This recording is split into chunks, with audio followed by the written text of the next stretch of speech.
ಕುಂದಾಪುರದ ಮುಳ್ಳಿಕಟ್ಟೆ ರಾಷ್ಟ್ರೀಯ ಹೆದ್ದಾರಿಯ ಸಮೀಪವಿರುವ ಸರ್ಕಾರಿ ಭೂಮಿಯಲ್ಲಿ ಬೆಂಕಿ ಕಾಣಿಸಿಕೊಂಡಿದೆ. 10ಕ್ಕೂ ಅಧಿಕ ಎಕರೆ ಪ್ರದೇಶ ಬೆಂಕಿಗಾಹುತಿಯಾಗಿದೆ.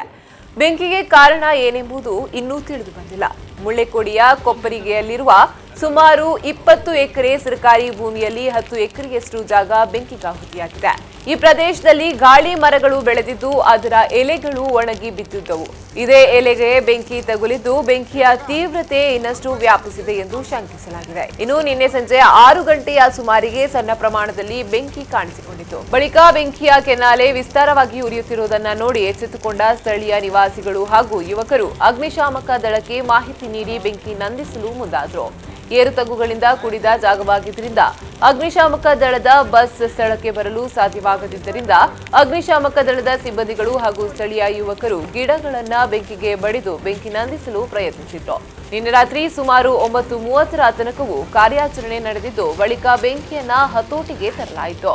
ಕೊಪ್ಪರಿಗೆ ಸರ್ಕಾರಿ ಪ್ರದೇಶಕ್ಕೆ ತಾಗಿಕೊಂಡೇ ಸುಮಾರು 20ಕ್ಕೂ ಅಧಿಕ ಮನೆಗಳಿದ್ವು. ಬೆಂಕಿಯ ತೀವ್ರತೆ ಹೆಚ್ಚಾಗಿರೋದ್ರಿಂದ ಸ್ಥಳೀಯ ನಿವಾಸಿಗಳು ಭಯಭೀತರಾಗಿದ್ರು. ಇನ್ನು ತಕ್ಷಣ ಕೆಲ ಸ್ಥಳೀಯ ಯುವಕರಿಗೆ ಮಾಹಿತಿ ನೀಡಿದ್ದು ಅವರು ಸ್ಥಳಕ್ಕೆ ಬಂದು ಬೆಂಕಿ ನಂದಿಸುವಲ್ಲಿ ಯಶಸ್ವಿಯಾದರು.